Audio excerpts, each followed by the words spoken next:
Welcome to this Corporate Overview and Scrutiny Committee meeting, which has been convened as a hybrid meeting. The meeting is being recorded and will be available via the Council's website to be viewed subsequently.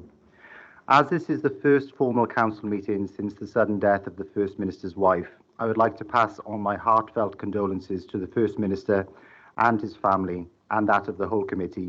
Our thoughts are with them at this sad time. Everyone participating in the meeting will be accessing it either from the Council chamber, here at the Civic Offices, Angel Street, Bridgend, or from remote locations. Some of you may already be aware that I have a condition called adult onset epilepsy, which occasionally results in me experiencing short absences or mild seizures. On the rare occasions that this may happen in a meeting, you should not be alarmed, and should I, as Chair, experience one of these absences or have any other technical ICT difficulties during the meeting, it has been agreed that Councillor Freya Bledsoe will step in temporarily as Chair, and in her absence, then Councillor Penhale Thomas will step in during the meeting. Please can everyone ensure that mobile phones are switched off or switched to silent mode. Members will have received an electronic copy of the agenda and reports, and I will ask the officers to present a very short executive summary of their report to allow maximum time for members' questions. For the record, the agenda can be viewed on the Council's website.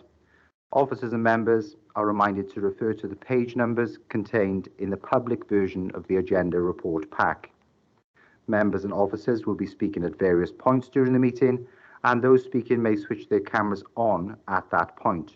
But I would ask that, with the exception of myself as chairperson, at all other times you keep your cameras and microphones switched off, as this will help to minimize any background noise and interference. Whether attending in the chamber or remotely, if any members and officers wish to raise a point or question, they should click the raise hand icon at the top right-hand side of the Microsoft Teams window, and I will come to you in the order I receive requests. If you are in the chamber, please switch on the microphone on your desk and speak directly into the microphone to allow those who are remote to hear you clearly. Please lower your hand once you have finished speaking. The instant messaging chat button has been disabled for this meeting, and please do not use your microphone until I invite you to do so. So we will now move to the first item on our agenda, and that is apologies for absence. I will now ask the Scrutiny Officer to announce the apologies for absence received. Thank you, Chair. I've received apologies for absence from Councillor Martin Jones, and Councillor Tim Thomas has sent us apologies from 11 o'clock. Thank you very much, Jessica. Councillor Paul Davis, please. Yeah, thanks, Chair. I shall be leaving the meeting at 12 or 12:30, Chair, due to work commitments. Thank you very much, Councillor Davis. Are there any other apologies for absence? Councillor Heidi Bennett, please.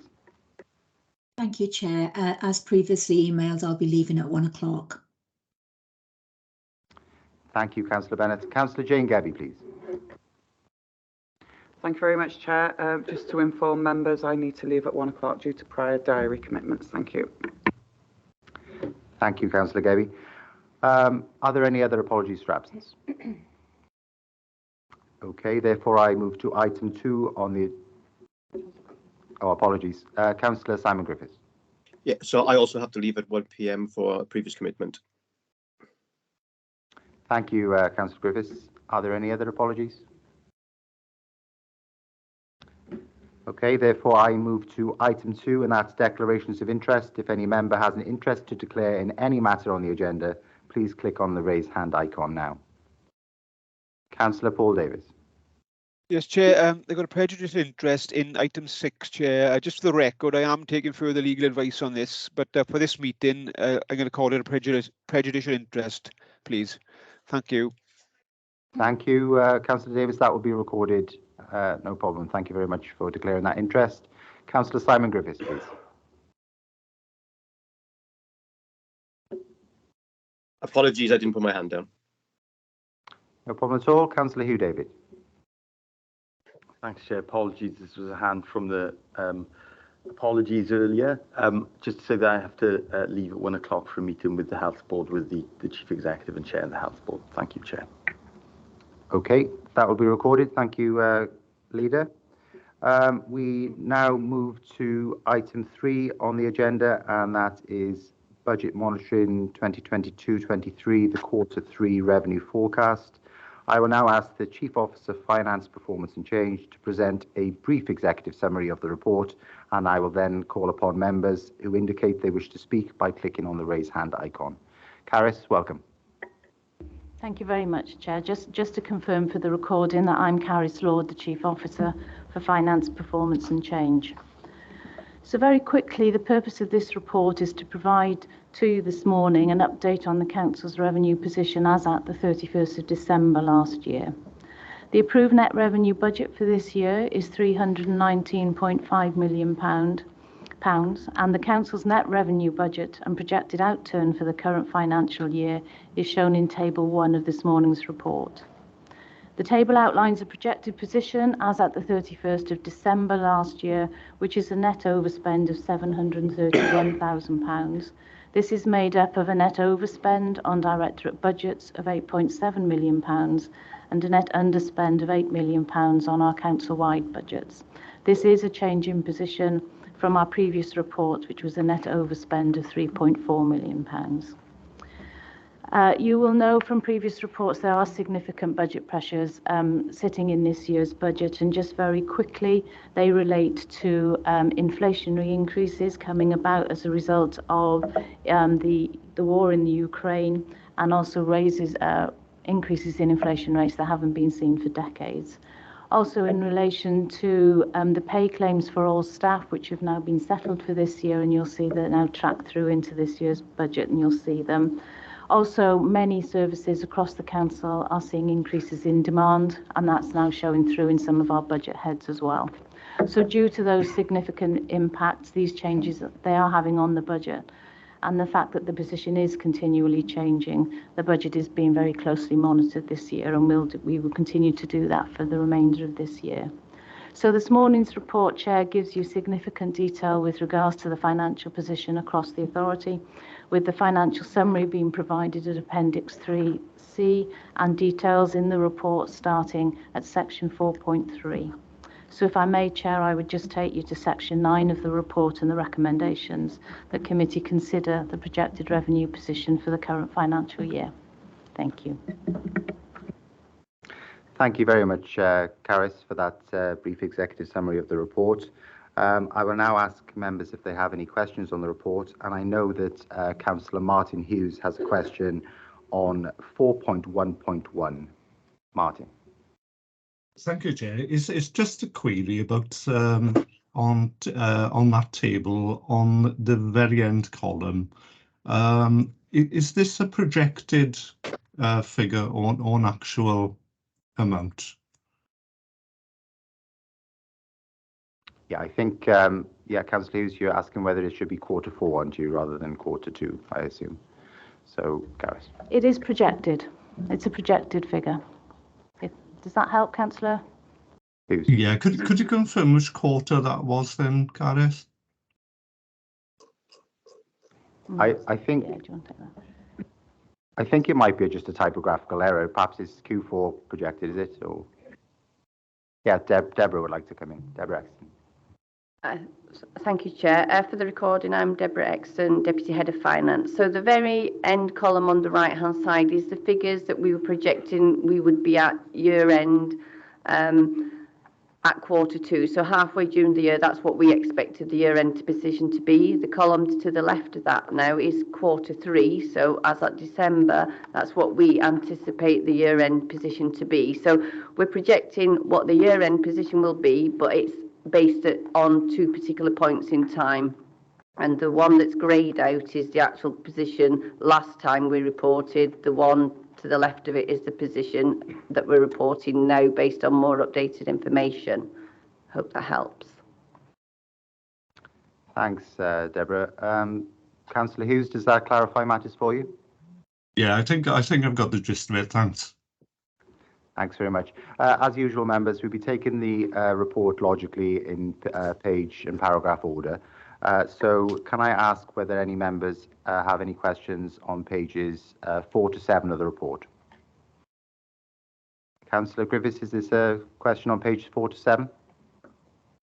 So I'd like to ask a question of whether the officers could walk us through the major changes between the previous version of this report and this version, where there's been a significant outturn difference. Could you walk us through those major changes, please?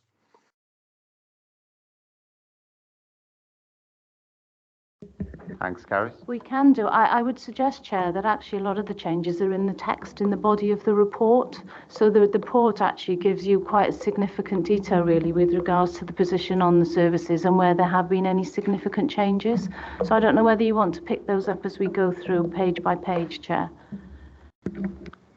Yeah, I think that was our intention. We go through directorate by directorate as we go through the report. It takes it quite logically by education and family support, social services, communities, the chief executives, and then council-wide budgets. So if any questions come to mind, Councillor Griffiths, perhaps you can pick it up at that particular time. Are there any questions? Pages 4 to 7. Councillor Williams, is this page 4 to 7? Yes, please. It's page 4, item 4.1.3. So I've just bring the report up. It was the bottom of page 4. It's still too early in the financial year to provide a realistic indication of a projected council tax for this financial year. Now, I looked at my bank balance today and my last payment for my council tax went out today for over the 10 months. I appreciate some people have now extended this to 12 months.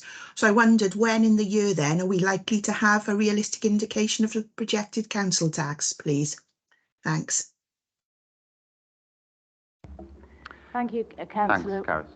Sorry. Thank you, Councillor Williams. You're right, we are coming towards the end of the financial year, but we do have people on different payment plans. And the other issue that we have is that some people are late in paying some of their payments, so but they may well pay them by the end of this financial year. So it is still difficult for us to actually predict accurately for you at the end of Q3 what that position would be. It will become clearer now as we move towards the closure of the accounts in March time. Okay, thanks very much, Gareth. Just as a rider to that from my perspective, you mentioned in this part of the report that a 1% reduction in the council tax income collection rate could result in an additional pressure of £1 million. But from your experience, what effect does every 1% increase in council tax what impact does that have on collection tax rates? So my argument is that every 1% on council tax could bring in X amount, £870,000, I believe you mentioned in other parts of the budget. But what impact does that have on rates, in your experience, collection rates?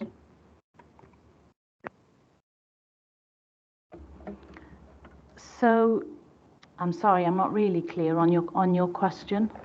Right. So you say that every 1% increase in council tax is £870,000 extra income for the local authority. However, you say that council tax collection rates would fall by £1 million, would add an additional pressure. So I suppose my question is the likelihood of council tax collection rates falling if you set a higher council tax rate is more likely. So the impact of, say, setting a 6% council tax rate is going to put additional pressure, resulting in fewer people being able to pay their council tax. So what, in your experience, is the impact on collection rates by increasing council tax by that level? I think it's very difficult to give a straight answer on that, and I don't mean straight, I mean clear answer on that, because so many things impact on why people do or do not pay their council tax.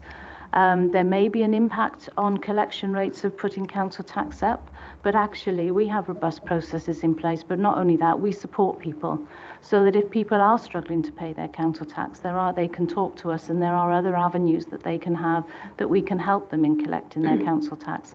I don't think you can say there's a direct correlation between an increase in the council tax and a reduction in collection rates. Oh, okay. That seems to be well.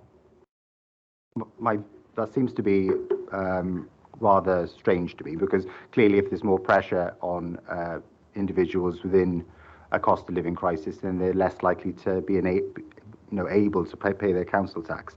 So my assumption, therefore, is that there will be an additional pressure on the council tax reduction scheme and more demand on that. And you note in the report that there's a projected underspend, and that, of course, it's demand-led, and that there's an anticipated increase in demand over the next year. So how do you predict that this demand will increase if council tax does go up by the proposed 6%, which the Cabinet have proposed thus far? Deborah? Do you want me to answer that, Chair? Please. I think it's two different things, really. In terms of the council tax reduction scheme, that's not dependent on what the level of council tax is. That's dependent obviously on people's personal circumstances, their income levels, etc. So if they're eligible for council tax support, then they will receive that. And obviously, depending on what the council tax actually level is, then obviously that will impact upon how much there is. But I think we're seeing a bit of a steadying out on our council tax reduction scheme demand at the moment, and we haven't seen it rise over the last few years as much as we anticipated it might have done with the pandemic and the implications of that. So it seems to have steadied out somewhat, and as you can see in the report, we're actually projecting an underspend on that for this financial year. In terms of council tax itself, yeah, I mean, we had a difficult couple of years during the pandemic when we had no court, so we couldn't, chase any arrears in terms of council tax, but we've got that process back up and running pretty much in full now. And obviously, as Carrie said, we've got a number of support mechanisms for people who are struggling maybe to pay their council tax, and one of them being that they can actually spread it out over a longer period of time. So there are different options available to people to support them to pay the council tax, so it isn't easy to identify that an increase in council tax will mean fewer people will pay. So, I mean, a number of people who pay by direct debit just keep their direct debits going, so they will pay, kind of regardless of what the rate is. Okay, I think you gathering my line of questioning is that inevitably, if the council tax goes up significantly during other inflationary pressures and a cost of living crisis alongside energy prices, then inevitably, given the fact that council tax is likely to be a household's second biggest pressure after their mortgage or rent, inevitably it's going to have an impact on council tax collection rates. I can't see how it wouldn't. But anyway, if there isn't a direct correlation, that's fair enough. I'll bring in the leader now to clarify any points. Yeah, we haven't seen any significant impact on the collection rate of previous increases, have we? And I'm sure finance officers can confirm that. And if it were the case that the collection rates were impacted so significantly that we were to lose revenue, obviously we'd reconsider that council tax increase, because we only see increases, and increases are only proposed because it will increase the overall level of income. And I would emphasise that this year we've actually seen an underspend of 1.16 million on the council tax reduction scheme, which is the scheme in place for those people who are struggling. And in fact, there's been a slightly lower take-up this year than in the previous year, which is of interest. We have in previous years actually seen the collection rate. It did improve pre-COVID. I think during COVID there was an impact. We have to be mindful, don't we, of the wider financial impacts on people, on households across the county borough, and we'll keep a careful eye on collection rates and people's ability to pay for the remainder of the year, and that's why that narrative is in the report, isn't it? That we don't take our eye off that ball. Thanks, Chair. Okay, thank you, Leader, for those assurances. Bring in now Councillor Howell Williams, who's Cabinet Member for Finance and Resources. Yeah, thank you, Chair. Just maybe when in the autumn, around November time, we bring a report to Council to set the council tax base, and it's at that time we take into account all these, the issues then that you very rightly raised, and we adjudicate then that the base will be set at 97.5%. And that is based on historical evidence. No, we have collected that rate in the past, and when we collect council tax, it'll be an element of arrears from the previous year plus in-year council tax. And that overall figure, we are very confident, or we were very confident in November, that would be set at 97.5%. And so we'll use your concerns as we go through the year. When we get to November, then if we need to adjust that rate, that will be the time to adjust that rate. Okay, Chair? Okay, thank you, Councillor Williams. That's an important clarification, I think, which will be recorded in the minutes. Are there any other questions on pages 4 to 7, please? Right, I have another one. On page 5 in paragraph 4.1.5, you refer to the hardship fund, the balance of which supported the free car parking offer for town centres. Can you let me know what the value of this balance is, how much income you estimate the local authority has lost through the implementation of this policy, and what initial economic assessment has been made of whether or not this has been a post-pandemic success in bringing people back to our town centres? Essentially, has it had the desired effect?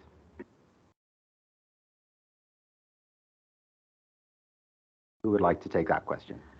Caris? Well, I was just wondering whether you could start at the other end. In other words, if Janine could answer on maybe the impact it's had in the town centres, and we can find the figures for you then with regards to how much is already committed. Yeah. Okay, thanks.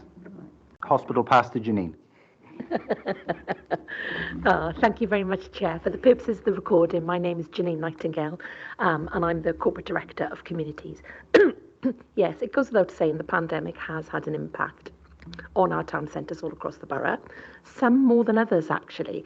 What we have found is in our valley communities, such as in Maesteg and also down our seaside community down in Porthcawl, people continue to shop locally, and we did have significant numbers of people in those towns during the time. Now, Bridgend Town Centre itself is one of the ones that has probably suffered the most, Chair. Now, what I would say about this is that it's multifaceted. It isn't just about the pandemic. It's about how people's shopping habits have changed. People now prefer, or some people do, in fact, prefer to shop online. People's habits have changed. They no longer come in for weekly shops. People use out of town. So there's a whole number of factors that have impacted how people use their town centres. So one of the things that we are hoping to do is to look at mixed-use economies now. Town centres aren't just about retail. They've got to be about education, about community use, about employment, and that's how our town centre plans are moving forward, especially for Bridgend Town Centre. Now, we did a tremendous amount of work in our town centres during the pandemic. We did lots of COVID grants, where we enabled businesses to change their operating model. For instance, we gave grants out of up to 15,000 for people, for instance, to do outdoor seating areas when they couldn't come inside, to do heaters, to do areas, to look at screens. We also did work with them on online, how you move your business to web-based. We did things like what the Christmas offers were during the pandemic. In particular, people weren't going out to Christmas shop, but we were doing click and collect services. So a tremendous amount. We mustn't underestimate the amount of effort that went in. Have we recovered? Well, we're not quite where we need to be. We're well on our road to recovery. We're not quite where the figures were. However, we have seen quite a number of businesses opening during the pandemic as well. And in particular, in Bridgend, we've had 13 new restaurants open. And that's been fantastic news. In fact, Bridgend in the evening now is quite a gastro area to gastro eateries. Again, we have assisted some of the restaurants, like the Marble Steakhouse, for instance. We assisted those with a Transforming Towns grant. So we've done a tremendous amount in terms of footfall, action, but there's still more to do, of course. In particular, in Bridgend Town Centre, we want to do some real action.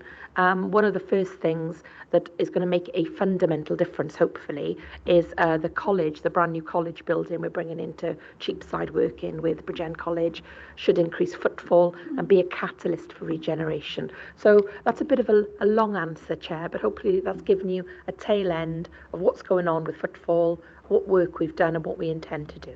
Thank you.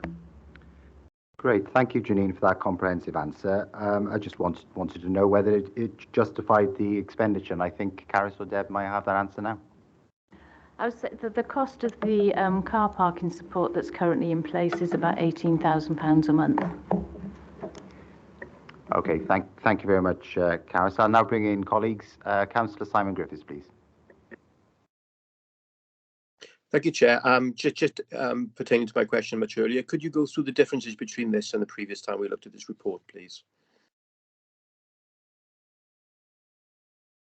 For this section, what are the significant differences? The significant differences with regards to the figures in this pages of this report. In these pages of the report, so pages 4 to 7. Yes, please. So that's council tax collection rates, council tax reduction scheme, hardship fund, COVID-19, budget environments, technical adjustments, pay, price and inflation. Are there any? I'm not sure whether there are any specific ones. Can you point to any specific ones, Councillor Griffiths, or are they in the narrative in future sections of the report? No, that's what I'm asking the council. That's what I'm asking the officers for. Could they explain if there are any differences rather than having all of us search through every single figure in the report? I'm asking the officers if they could explain to us any significant differences from the previous copy of the report. So it's just on an exception, a difference analysis. Okay, I don't really understand the question myself, but if corporate officers can understand, then they're more than welcome to intervene. So so just to clarify then, so what I'm trying to get to is there's a £3 million difference between this report and the previous report, and I'm trying to understand where that £3 million difference has been accounted for in the difference between the two reports. Okay, I'll pass on to the financial professionals if they can answer your question. Caris, please.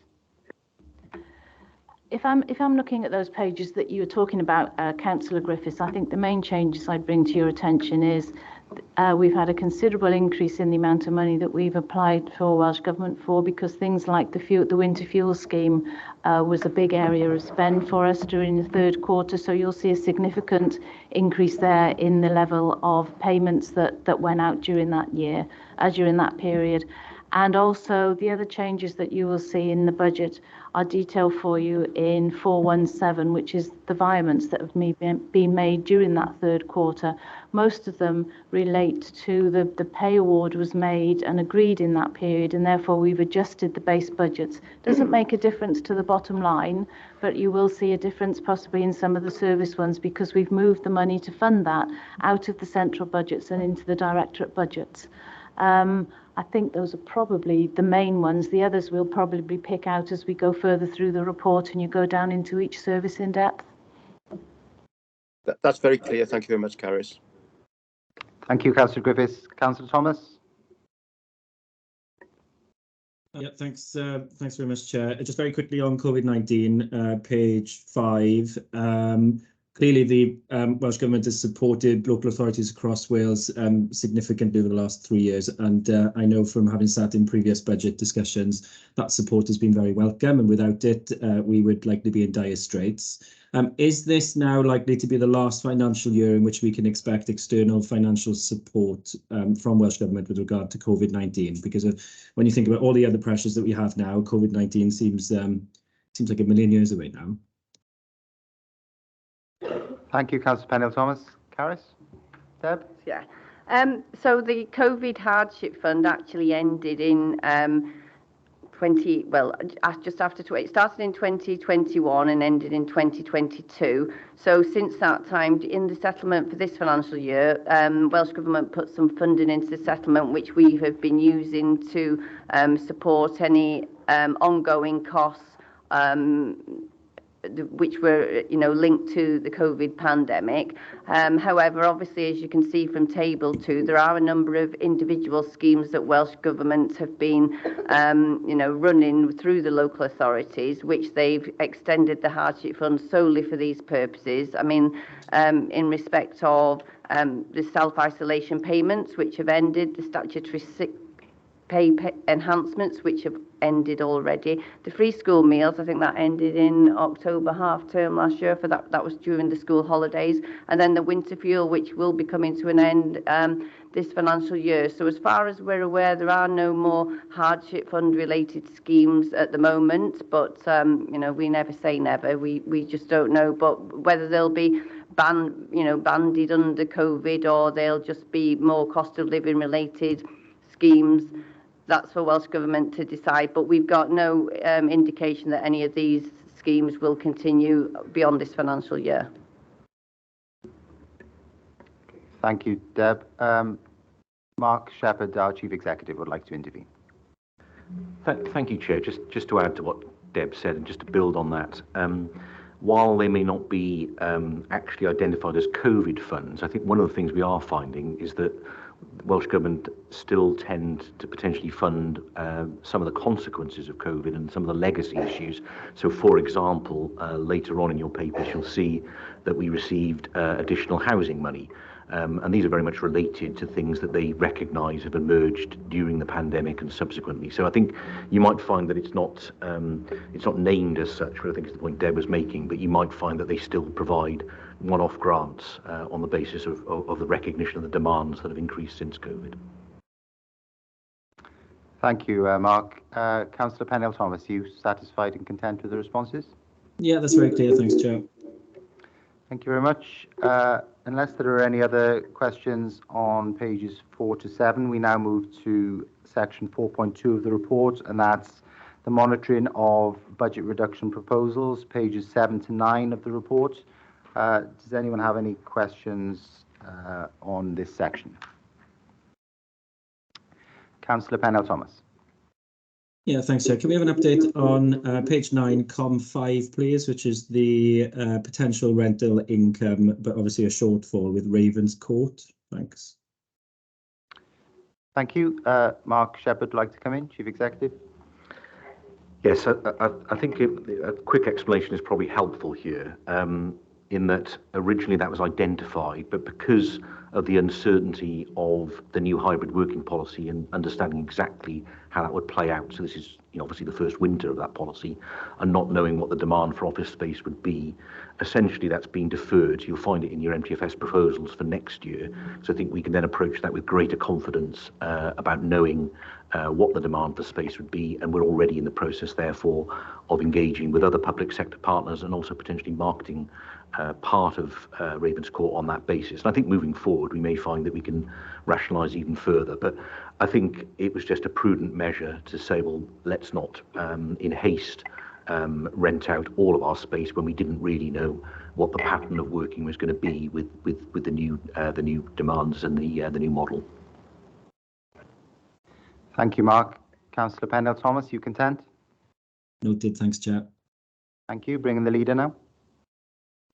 Yeah, thanks, Chair. Just to confirm that we now have additional presence and usage by South Wales Police, by the local neighbourhood policing team at Ravenscourt, and that will generate additional income, and they're already in situ. So I'm sure if you haven't invoiced them already, then one will be on its way for this financial year. Thank you, Chair. Thank you very much. Can I invite any other members to make comments on the monitoring of budget reduction proposals, section 4.2, pages 7 to 9? Right, I have a series of questions on this section, if I may.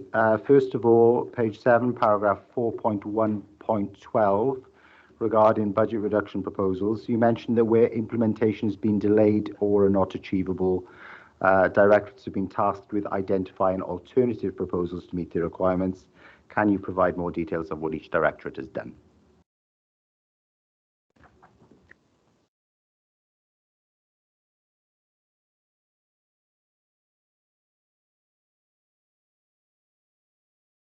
Janine, please. Yeah, thank you, Chair. There's a number of proposals we weren't able to meet in year, and Mark has just described one of them at Ravenscourt. So what we have done is we've used savings we've made elsewhere. For instance, we've made savings on the energy efficiency of street lighting throughout the borough. We've converted all of our street lights to LEDs. So we have used some of the saving of the energy cost and offset the savings that we couldn't achieve, Chair. So we've managed to square that one off. Thanks. Thanks, Janine. Just while we're on communities, if I may, on page 9, there's table 4 and paragraph 4.2.5.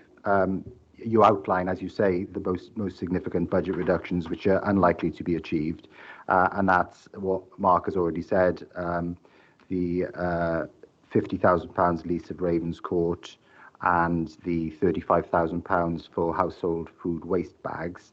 Now, this totals £85,000, and while the remainder isn't a significant sum of money in the broad scheme of things, what does the additional £10,000 relate to? I think from the report, it's the removal of business focus from enterprise centres in Bridgend, but can you just confirm that additional £10,000 is the case? Yes, Chair, it is. It's set out in Appendix 3, I think it is. It's COM 4. It's showing us the proposed saving was 20,000, but only 10,000 is likely to be achieved. Yeah, thanks for the clarification. I thought that might be the case. Are there any other directors that would like to come in on the additional alternative proposals that they had to identify to meet their requirements of proposals which they couldn't deliver?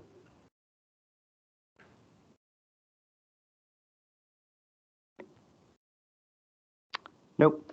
Okay, thank you. On page 7 and paragraph 4.1.14, you say that at year-end, directors can consider carrying forward any planned directorate underspends or overspends. Has any consideration been given to this thus far?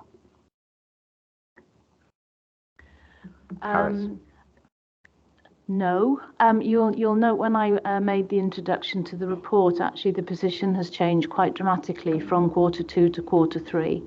We're still in a net overspend position, and we're still to see what will happen now during the next 3 months. Those are decisions that we normally make as we're moving into closure of the accounts. And I guess in previous years, we've been in a position to possibly put any underspends forward into earmarked reserves to meet the priorities of the council.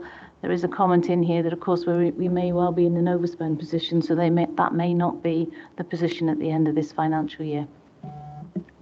So, Caris, just following on from that question then, I assume the answer is no, but just to clarify, you note that there's a £906,000 MTFS contingency reserve, which can be used to meet specific budget reduction proposals on a one-off basis.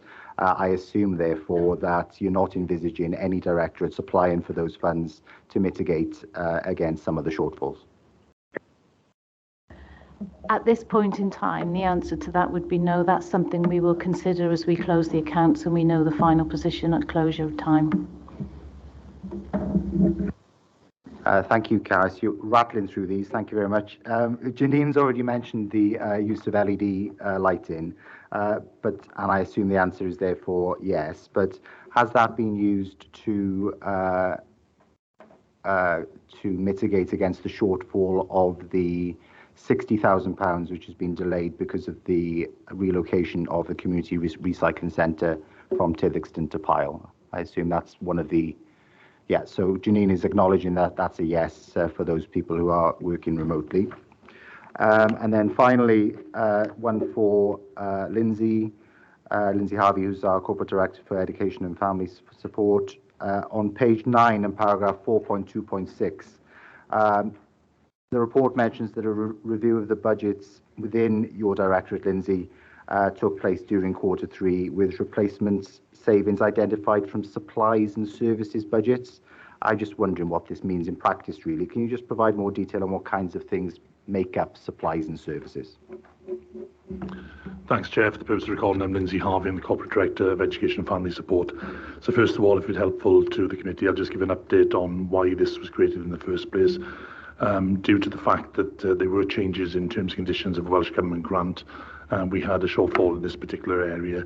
So as part of this, we undertook a review of all areas within the Directorate. We looked at areas where we were commissioning services. We looked at areas where there were any underspends, and working very closely with finance colleagues, then we determined small amounts of money that could be from different areas achieving this overspend. Sorry. So to give you specific examples, it's very difficult. I need to be working with finance on it, but there were multiple pots that we accessed to achieve this overspend. But again, I can give that breakdown to the committee if so desired. Thanks, Lindsay. If you can write to the committee and provide that detail, that would be excellent. Unless there are any other questions now on section 4.2 of the report, I can't see anyone indicating. We'll move to section 4.3 and first of all take the Education and Family Support Directorate on pages 10 to 11 of the public pack. And we'll take a question from Councillor Amanda Williams, who I know has a question on schools' delegated budgets.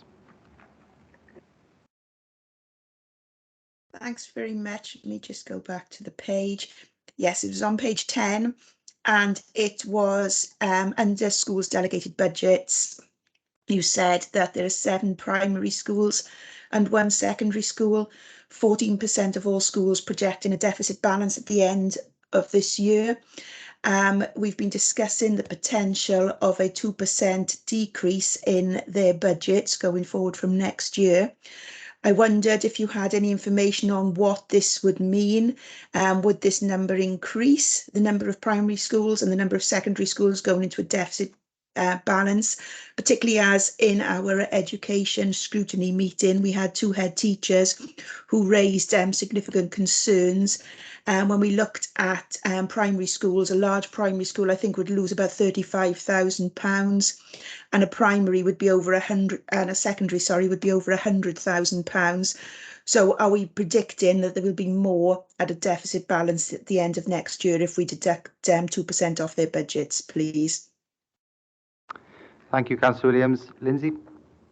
Thanks, Chair. Thanks, Councillor Williams. Yes, you're correct. So just to reiterate what's in the report, there are 7 primary 7 schools that are projecting deficits. Now, these deficits are obviously different in size. They range from a couple of £100 up to £100,000 in 2 instances. Now, when we look at the cuts in real terms, the proposed cuts in real terms, for a small primary school, that would relate to approximately £10,000 of cut, a medium primary school around £21,000, a large primary school around £34,000, and a large secondary school around £135,000.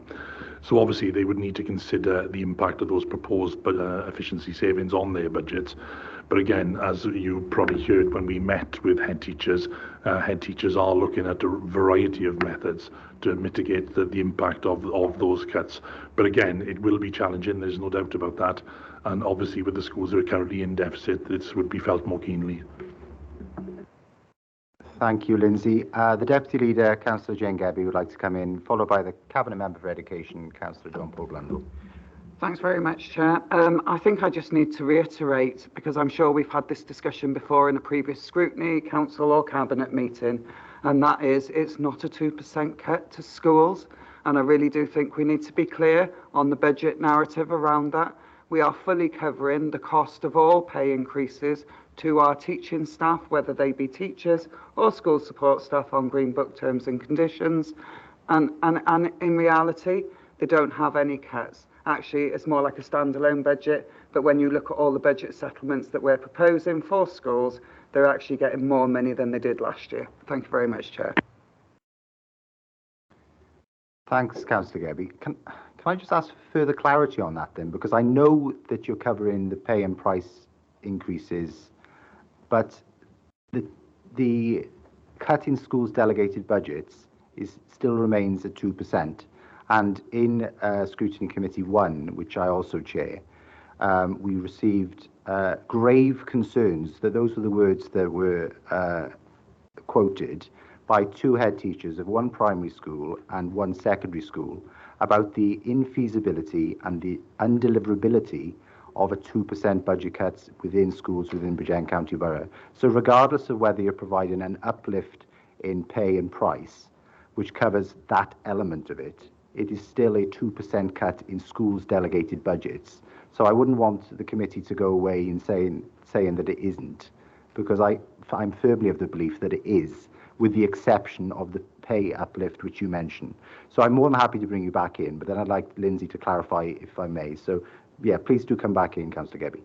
Oh, well, I was going to refer over to the cabinet member whose responsibility it is. So Councillor Blundell, who has his hand up. More than happy to do that. Councillor Blundell? Yes, thank you, Chair, and thank you, Councillor Gebbie. So, yes, the overall delegated budget is going up around about 11 to 12 million pounds. So schools' delegated budget is rising. Now, there is in the base budget, a cut of 2%, but it is worth also to point out that both the heads of the schools, Langworth Juniors and the head of Comfort Com, both also said that if we didn't cover the pay inflation, that would be a much bigger cut, and both accepted that as well when I mentioned it, that it would be, if we didn't cover it, it would be even more of a cut. So you look at in the budget today, it's 110 million school delegated budget. It's going up to about 121 million plus change. So Councillor Gebbie is correct that the budget is going up, but that wasn't the point I put my hand up to, but I'm happy to come back in after. Okay, thanks, Councillor Blundell. But no one's disputing the fact that you're covering pay. But there is a 2% cut to the baseline budget. So I'm pleased for that clarification, because they did cite grave concerns, and Lindsay was here at the time when they voiced those concerns from the School Budget Forum. And indeed, in the budget and MTFS, it lists a worst case scenario that there could be compulsory redundancies of up to 1 teacher per primary school and potentially 5 teachers or teaching staff from secondary schools. So that is clearly a major concern for members of Scrutiny Committee 1 and will be of major concern to other members as well. So, Lindsay, do you have anything further to add on that, or should we move on? Lindsay. Thanks, Chair. I think it's important to look at the whole picture here. First of all, it doesn't necessarily mean cuts in staffing. I think that's the key bit, and that certainly was identified when we met with Scrutiny a couple of weeks ago. There's a variety of ways that head teachers are currently looking at these and modelling different budget scenarios. The Cabinet members are absolutely right. The overall pressure has been alleviated by significant input into the pay pressure and cost inflation relating from energy. So that's significant. I believe the figure is around £5 million. So that is significant, clearly. And when we look at staffing within schools, clearly the last thing we want to be doing is to lose staff from schools. And there's a variety of reasons, as I indicated in the previous scrutiny session, of how schools are mitigating any differences in their budget position. And this ranges from a range of things. One, obviously, a significant number of schools are carrying surplus budget positions at the moment, and that would mitigate the impact. And in addition to that, there are a variety of management practices that potentially could offset some of the proposals. So I think it's important to note that it's not a direct correlation between potential efficiency savings and staff losses. Thanks, Lindsay. I'm sorry to labour the point, but we've heard from 2 head teachers who expressed grave concerns, and I quote, grave concerns over this 2% cut in schools' delegated budgets. And in that committee meeting, we saw within the report that these savings may not be feasible. So therefore, all 3 of you now, the deputy leader, the cabinet member, and you have painted quite a rosy picture for schools going forward, in spite of the fact that these two education professionals have expressed these grave concerns. So I'm struggling to square the circle, or whatever the phrase is. So anyway, we'll move on to Councillor Blundell, who wanted to come in on a different point. Thank you. I'll leave Councillor Gebbie, if she wants to come in, possibly, and go on the pay inflation on. But the point I did raise my hand on is that the biggest problem to schools' budgets is not the base budget. It is pupil, it's the PAN, it's the pupil admission number. Each pupil it costs the authority about £5,000 to educate each pupil in this Canterbury. Now, if 4 pupils don't come into the school, that's 20 grand. So for a number of schools, that's more than a 1% cut. So I just wanted to, so when we sort of look at these deficits, it's mainly down to admission numbers not being as where they should be. But we're hoping that especially the one with our biggest deficit, we're hoping that the pupil admission number will rise again this year. So that will be that deficit won't be as large, but obviously that's all mitigated because we don't know the exact figures of pupil admission number just at this present moment in time, because obviously we're still going through that task at the moment. But I just wanted to raise that bit as well, just on extra clarity and information on schools' budgets. But I'm sure the Deputy Leader wants to come back in as well. Thank you, Chair. Thanks for that important clarification, Councillor Blundell. I'll bring in the Deputy Leader now, Councillor Gebby. Thank you very much. I don't think I'm going to say anything that will surprise any member, but for many, many years we have protected schools here in Bridgend significantly year on, year on, year on. We know that through the budget settlements of all the other directorates. And when you look at all the other directorates, they are significantly in crisis. And we need to manage that crisis appropriately for the benefit of all our residents here in Bridgend. And just of note, I'm a chair of governors at a school. I've already had the budget discussion with my head. It will mean no cuts to any staffing levels.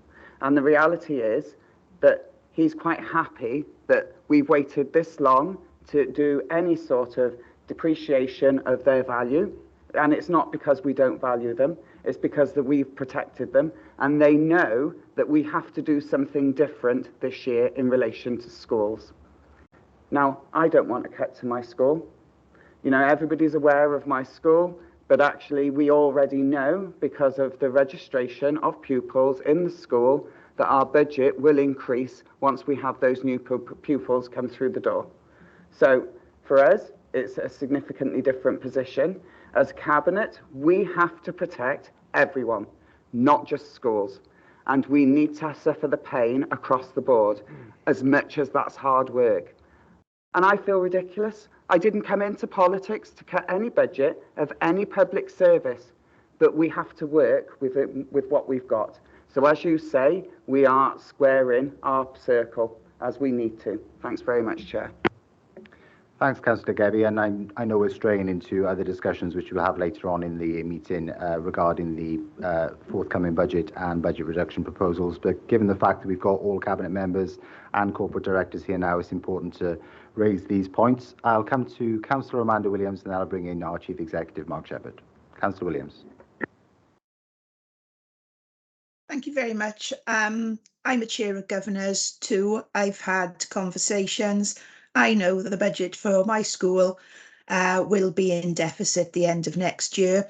We're a new school, we're at capacity. We have no other children we can bring into the school to add to the numbers. We have fought for many years to get out of a significant deficit because new schools do not receive the funding. Like we said, you have to have so many people in that classroom before you even begin to break even. I think it's 28 out of the 30 to even break even with the school's budget. We've fought, we've tried everything. We've cut everything down as clear as we can. And so whilst every school is different, I'm glad that Councillor Gebby's school will be okay with the 2% cut. But the 2 people who came to speak to us at our scrutiny committee said that this was not the same across the board. As you said, there are grave concerns, and they said that their colleagues had said the same thing. And I've had the same conversations myself. I'm a governor in 2 schools. So I think each school will be different, and this will affect individual schools in different ways. And so we need to be mindful of that. Thank you. Thank you for those comments and observations, Councillor Williams. Bring in Mark Shepherd and then Councillor Blundell, who's the Cabinet Member for Education. Mark. Very briefly, Chair, just to comment really, and I think probably it's apparent from the conversation we just had that I think the presentation of what we give to schools and the schools' budget is actually quite complex. So the point's being made about other things that are being funded. I think, for example, Chair, there was a direct comparison made the other day with RCT schools. My understanding, speaking to the other chief executive there, and also looking at their budget papers, is that our settlement to schools is more generous than theirs overall, which I think illustrates really that we need to be very careful about headline figures. And I think that's the point that's being made. If you look in the round, no one's painting a rosy picture, incidentally. Any cuts to or any reductions are undesirable. But I think on balance, I think what we propose to schools, as I understand it, is more generous than most authorities in Wales. Okay, thanks, Mark, for that clarification. It just appears that Rhondda Cynon Taf, our neighbour, are celebrating the fact that they can protect schools' budgets for the forthcoming financial year, and we seem to be suggesting that we have a more generous settlement for schools when we're actually cutting the baseline figure by 2%. So I just cannot understand how that can be the case. So, political spin reigns again. Anyway, Councillor Brundle. Thank you, Chair. On your first point, as far as I'm aware, they're also looking for a cut in the school's delegated budget as well, and it's slightly more than ours, although they are, as well as us, covering pay and inflationary costs, while other authorities are not cutting, but also not giving the full pay award, or indeed, in some cases, none of the pay award. But I won't rehearse those arguments. I just wanted to point out, just to say on Councillor Amanda Williams' point, I don't disagree. It is, each school is very different. I'm a governor of an infant, as you've all heard me say, and a governor of one of our largest comps in Bryn Comp, and it is very different budgets, very different worlds. But I don't want to sit here and be sat with a 2% cut to schools' delegated budget. I don't want to see any cut in schools. I want to increase the fund. But unfortunately, we've had 13 years of austerity, which has meant that we can't increase the budget or protect the services in the way we have. Members talk about, I was listening to other scrutinies and where they said we need to protect other services within the councils. Well, that means we have to find the cut somewhere else. That also means, or we can raise council tax, which we've heard here today from yourself, Chair, that isn't an ideal thing. None of us want to do that. So these are difficult decisions that we have to make. And unfortunately, this is where we have to lie at the moment. Now, I'm happy to listen to the recommendations of scrutiny, as I always am. And if scrutiny has finds it capable, palatable to raise council tax that much more again to protect schools' delegated budget, please tell me now, and I'll happily stand beside all of you when we announce it. But if that's not the case, then we need to look at where else we're going to make those cuts. But that's all I wanted to say, Chair. Thank you. Thank you very much, Councillor Bendler. And I don't disagree that you have to look at the budgets holistically, Mark. I fully appreciate that. But what struck us was and it was admitted in the report from both Caris and Lindsay in that particular scrutiny of the Directorate's budget, the lack of feasibility of delivering upon this 2% budget cut and the risk factor in actually delivering on it. And the lack of policy changes which have occurred within the whole of the council. Only 7% of budget cuts are predicated upon policy changes, and I think we need to be far more radical in our approach in changing some of the policies in discretionary areas, but no doubt we will rehearse this later on, so we'll park the discussion for now after Councillor Howell-Williams has made his comments and observations. Councillor Williams. Yeah, thanks, Chair. And I don't wish to prolong this this issue, but if you want to charge me with being guilty for being open and transparent, then fair dues. It's a fair cop. I mean, the other authorities will put forward their proposals in their own way, and that's up for them. For me, if you open the balance at 110 and you close it at 116. I cannot see how you can say that's a cut. That is not a cut.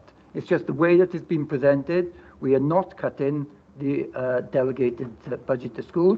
Now, if we were taking 2% off their opening balance, that would be a cut.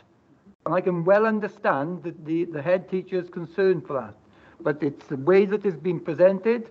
I'm guilty that it hasn't been presented as clear as it could have been. But by all means, when you open the balance at 110 million, and you close it at 116, it is an increase. Thank you, Chair.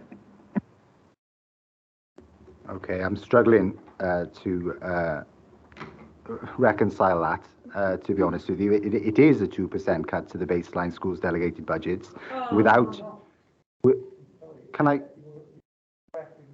Excuse me, Councillor Williams.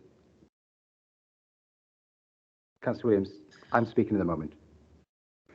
I can't reconcile the fact that it's not a 2% cut in schools delegated budgets, because that is what we've been presented in the report, notwithstanding the uplift in pay. So that is a fact.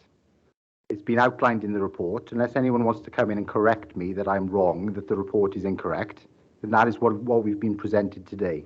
Anyway, we'll park that discussion for now, and we'll move on to Councillor Ross Pennell-Thomas, who has a comment on home to school transport. Thanks very much, Chair.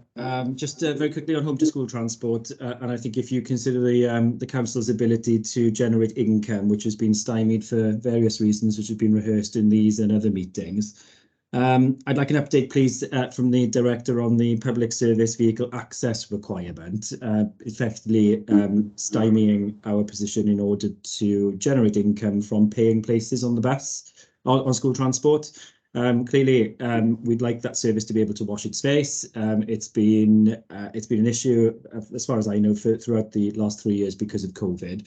But if we can have an update on our ability to generate income from that. I know it's a UK government position that's been taken, but an update on that would be appreciated. Thanks, Chair.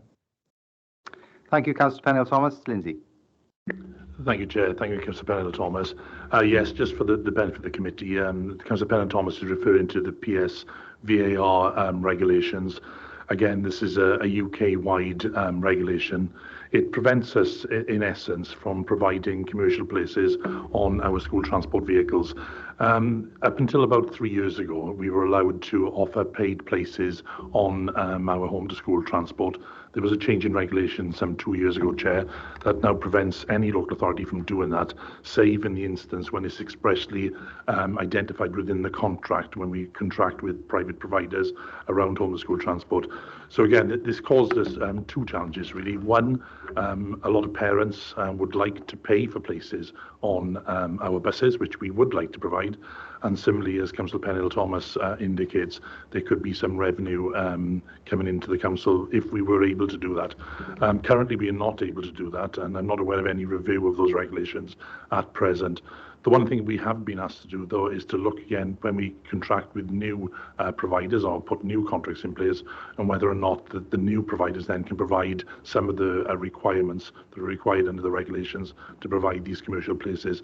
But at present, Chair, it's not possible. Thank you, Lindsay. Councillor Pennell-Thomas, you contend? Yeah, just to follow up on what the Director said, if we can make that sort of the forefront of any discussions that we have with any new providers, I think that would be really welcome in order that we, as the Director's already said, that we can generate some revenue from this. And there are, given the difficulties with home to school transport and the ongoing introduction of the new measures from 2016, I think there are a growing number of parents who are willing to pay for places on school transport and are frustrated, for whatever reason, that they're unable to. Thank you, Councillor Pennell-Thomas, and Lindsay's indicated that that will be done. So thank you very much for your comments and observations. Councillor Amanda Williams, please. Thank you very much. I've also got a question on home to school transport. I've had a number of referrals in about home to school transport over the years, and recently I saw that the Welsh Government have currently undertaken a review of home to school transport and also the mileages and what is suitable mileage. Are we concerned that this might happen in the next financial year? And if so, will it impact on our finances if it does? Thanks. Thanks, Councillor Williams. Lindsay? Thanks, Chair. Thanks, Councillor Williams. You'll be aware, as I've reported previously, I know the leader has written to the Minister. I know we have met myself, Councillor Blundell and Councillor Spanswick has met with the Deputy Minister with responsibility for transport, and we've consistently brought up when the review will be concluded and when it will be published. The only confirmation we've received from Welsh Government officials to date is within this term, so that's within this Assembly term. Again, so I can't give assurance whether it's going to be published next year. We have had no indications from Welsh Government with regard to what the changes, if any, might be. So again, we are waiting to see that, and as I think you're all aware, I recently chaired an all-Wales panel of all local authorities in Wales looking at public school transport, and all local authority transport departments are waiting for the same review, because clearly they don't want to put long-term strategies in place in the absence of that policy, Chair. Thanks, Lindsay, and you preempted one of my questions on that, so I won't rehearse it again. Councillor Williams, are you content with that reply? Yes, thank you. Thanks very much. Councillor Simon Griffiths, please. Thank you, Chair. I want to take us back to the 2% figure that's been claimed as an overall cut for schools, and I want to contrast with that with the figure that we've heard around 116 million and 110 million, and I'm finding it difficult to reconcile these figures. So I wonder whether I could ask officers to go away and actually come back with a statement of where the increases and decreases are, so that we have clarity, because there are clearly different viewpoints between yourself, Chair, actually, and between the officers about some of these figures, and I'd like to get some clarity on that. So I wonder whether I could ask officers and maybe the Cabinet to come back with a very clear statement on the position with the school's budget. Thanks, Simon. Thanks, Councillor Griffiths. That's a very helpful intervention. I think that would be useful before 1 o'clock today, when we consider our recommendations to go back to Cabinet.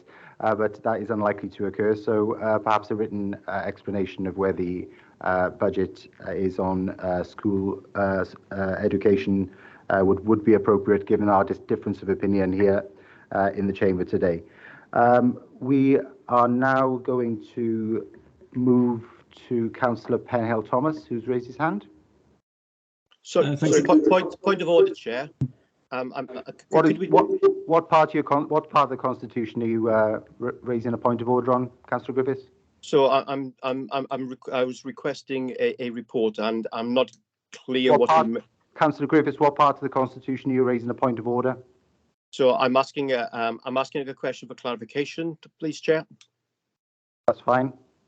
So so you made a statement about before 1 o'clock, and then you said a written report. Could you clarify whether the written report that comes after 1 p.m. would be included in the findings and any recommendations of this committee, please? No, it won't be included in the final recommendations as far as I can gather, because we'd be out of session and we won't be in a formal meeting whereby we can confirm those recommendations. But I'm more than happy to defer to the monitoring officer. Kelly Watson. Thank you, Chair. Yes, I agree. Your recommendations will have to come when you're in session, in the meeting, and any additional information, you'd either have to reconvene to consider them, or they wouldn't form part of your final recommendations. Councillor Griffiths, does that answer your clarification? Yes, but it does mean I'm very unhappy, Chair, because we don't have clarity on this point, and it's impossible to get that before 1 o'clock. So, unfortunately, we're not fulfilling our scrutiny duty if we can't get a clarification on such a serious issue. And I would therefore suggest an adjournment of that particular point until we can get that report. I will once again defer to the monitoring officer on whether we have time to be able to reconvene another meeting of the Corporate Overview and Scrutiny Committee to consider recommendations before Cabinet needs to consider its final budget proposals. Kelly Watson, please. Thank you, Chair.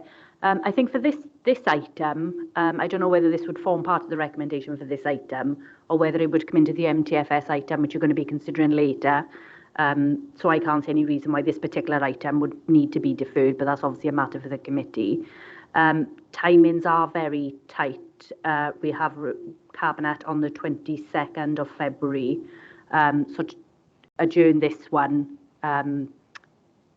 even to early next week is going to be cutting things very tight to then get a report prepared, ready for the send out on the 22nd.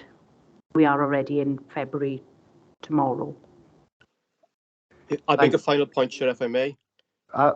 Just one second, Councillor Griffiths. I think what we're discussing here is a question of presentation.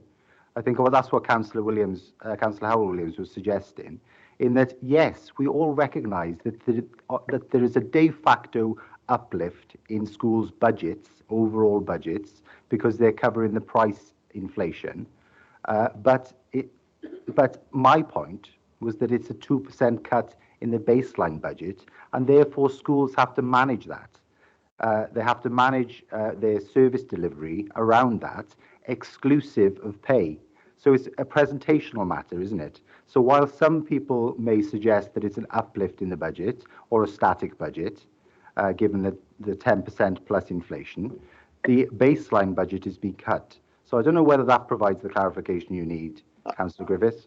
Actually, Chair, thank you very much for that. So I'm grateful for you for confirming that there is an uplift in the school budget, and there is complexity underneath that between the baseline budget. So that is clarified very much. Thank you very much, Chair. No problem at all. Councillor Pennell-Thomas. Yeah, thanks again, Chair. I think you clarified that perfectly. On catering services, I'm interested in this particular aspect. So the projected overspend of £84,000, a little bit better than the £88,000. A couple of questions from me on this. Can we have the briefest explanation, please, as to what the central price inflation budget is? How much is in that budget? And secondly, obviously, we are, I think we're all agreed that the free school meals rollout is a wonderful programme. And I think my understanding is that lots of the infrastructure will be funding out of capital works, obviously provided with significant financial support from Welsh Government. Specifically on the rollout of the free school meals programme, are we expecting anything to any budget increment on catering services in the next financial year, or is that going to be a completely separate budget line from here on in? Thanks. Thank you, Councillor Pennell-Thomas. Councillor Blundell would like to take this one. Well, I won't take the budget lines one. I'm going to leave that one for Karis. I only did 3 modules of accountancy, so I'm not before I gave up. So I'll pass that one over to Karis. Just on the UPFSM one, just for some sort of not clarity, but some sort of extra information, is that obviously I completely agree, Councillor Pennell-Thomas. This is a very worthwhile project, and something that the director and myself were pushing an open door here to get it done. Just to say that hopefully we'll be able to make an announcement on the expanded rollout, so we may see more higher charges, as increase in pay inflation and what have you as we go along, because we are hoping that we're going to make an announcement on the extended rollout by just before Easter, the holidays. So that's all I wanted to say, and then I will pass over the figures to Karis. Thank you. Thank you very much, Councillor Blundell. Karis? Okay, thank you. In response to your question, maybe it would be helpful, first of all, if I clarified what those budgets are about and then how much is in them. So in Bridgend, they hold centrally budgets to meet increases in pay and general inflation costs. And as and when those things become apparent during the year, they then get transferred out to the service. So in the Q3 report that we're discussing this morning, you'll see there are environments in there, and that has been because the pay award has been settled for the current financial year. And once it was settled and we knew how much it was going to cost each directorate, that money has then been sent to those directorates in the budget, so they are fully funded. So what we don't do is put it in their budgets at the start of the year. We transfer it as and when those costs start to hit the budgets. So that's how we actually do the budgeting for it. With regards to your question as to how much is in there, for price inflation, there's £3.2 million in there in the current financial year. It's likely that will be underspent during the current financial year. However, I would say that there is an assumption for next year's budget that it will be used to assist the significant pressures we've got on inflation in the coming financial year. Thank you, Karis, for that comprehensive answer. I knew that was on the tip of Councillor Blundell's tongue, that was. So has that clarified matters, Councillor Pennell-Thomas? Yeah, thanks. It is pretty much what it says on the tin, as I expected. Thanks, Karis. Okay, thank you. Councillor Griffiths, please. Apologies, legacy hand. No problem at all. Are there any other comments on the Education and Family Support Directorate? Councillor Bledsoe? You're waiting for the next one? Yeah, no problem at all. So therefore we move to the Social Services and Wellbeing Directorate, pages 12 to 16 in your document packs. Councillor Bledsoe. Thank you, Chair, and sorry for being so swift on the mark there. Bringing us to the first paragraph, it says here, current projections indicate an overspend of 9.4 million at the year end. This is a significant shift compared to the 21-22 outturn position of 5.9 underspend, and has increased since the projected overspend of 7.4 reported at Q2. So looking at the fact that my committee has looked at social services, and social services is quite a unique directorate in that we are under pressures. We don't have cuts and we're not sustaining a previous level. It's pressures that we have. And we've gone through that in quite some detail, and I'm very grateful to the Cabinet Member, Deputy Leader, and I'm very grateful to Claire Marchant for their openness and honesty in our meetings about the pressures that we have faced, because they are significant. So with that in mind, this swing here is 15.35 million difference. Now, of anyone's money, and it is the public's money, that is a massive difference. That's a significant swing there. So I have two questions about this, because we have gone to Cabinet with our recommendations from my committee asking about the sufficiency of the budget pressures. So I would like to know from either the leader or Cabinet Member Williams, how did we get this so very wrong? Because 15 million is a massive swing in this budget. It's a significant sum. How did we manage to underfund this by such a sum last time? That it requires this now, and we're under significant pressures now as well as a consequence. So that's a political question that I'd like answering, but equally as well, I'd like to know from officers, has this underspend that we've had in previous year had an impact now on our pressures that we see, and could that have been avoided really with the spend being done properly? And can I just come back and say, I understand that the Cabinet Member, Deputy Leader, is new into this post and you've made significant changes. So if I could possibly hear from other Cabinet Members who were here previously with this year, that would be appreciated if possible. Thank you. Thank you, Councillor Bledsoe. Councillor Howell-Williams would like to take this question. Councillor Williams. Can you ensure you put your microphone on? Yes, microphone. Sorry, Chair. I think the quick answers to that question are in the following two paragraphs. You know, they're there, and it says very, very. You know, we've always been aware of an underlying. £10 to the Mayor's Fund from the Leader. Okay, Councillor Granville recommends £20. So, are there any advances on that? I'd support Councillor Granville's recommendation. Moved and seconded. Yeah. Councillor Granville's motion. Yes. Okay, we'll return to Councillor Howell-Williams' comments. Yeah, Chair. I think, you know, for many years, I hesitate to say that we've been aware of underlying pressures across directorate budgets, and these have been masked by in-year grant allocations from Welsh Government. And of course, the hardship fund was very, very welcome. Without the hardship fund from Welsh Government, we would have been in a serious position much sooner than we are, if you like. So I think the idea of did we get it wrong? It's all about managing risk, and you know, you can put extra finance into the base budget, and then, you know, not assuming you're going to get the grants from Welsh Government. It is that managing that risk level. So I think the answers in the following paragraphs are there. Of course, it's a demand-led service. And you know, post-COVID, we've seen an exponential increase in demand. So I don't accept then that we got it badly wrong. It's just that it's a perfect storm. We've got reduced grants from Welsh Government and we've got an increased risk base. And that is something we've tried to address now in our budget going forward. Thank you, Chair. I think before I bring in the leader and the director, I think my question leads on from that quite nicely. And I think it does mention within the report, correct me if I'm wrong, that without those one-off grants, we'd be in a situation where we would be in excess of £1 million in an overspend position in that directorate. So it has masked the real situation on the ground quite significantly within the Social Services Directorate.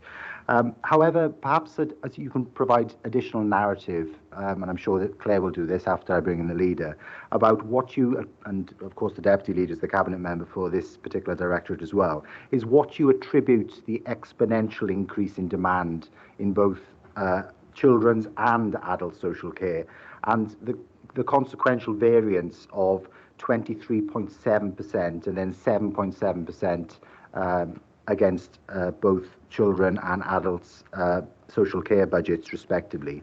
It's just, I'd like to understand, why has this demand increased so significantly, and is this demand set to continue, or do you feel it's going to is set to stabilise over the forthcoming years?